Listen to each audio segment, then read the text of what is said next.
Viral skill tukang bakso di Surakarta. Bawa sejumlah mangkok pesanan sambil kendarai motor. Keahlian tak biasa ditunjukkan seorang pedagang bakso di Surakarta, Jawa Tengah berhasil mencuri perhatian hingga viral di media sosial. Hanya gunakan satu tangan, pedagang bakso tersebut mampu membawa sejumlah mangkok berisi pesanan yang ditaruh di atas nampan sembari mengendarai sepeda motor. Skill ahli pedagang bakso tersebut viral di TikTok usai diunggah melalui akun Pesat Senin tanggal 27 November tahun 2023. Dalam unggahan tersebut tampak gerobak bakso yang terparkir di ujung jalan. Mendapat orderan dari pemilik rumah yang berjarak sekitar 50 meter dari gerobaknya. Pedagang bakso itu pun berinisiatif untuk mengantarkan pesanan menggunakan sepeda motor.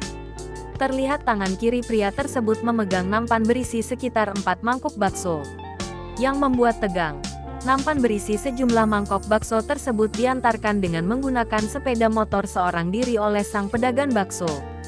Ketika tangan kiri memegang nampan berisi mangkok bakso, tangan kanan pria tersebut sibuk menarik gas sepeda motor hingga sampai ke lokasi tujuan. Beruntung mangkuk-mangkuk bakso tersebut berhasil diantar dengan selamat tanpa terjatuh maupun tumpah sedikit pun. Keahlian pedagang bakso yang membawa sejumlah mangkuk sembari mengendarai sepeda motor itu pun mendapat beragam komentar dari warganet.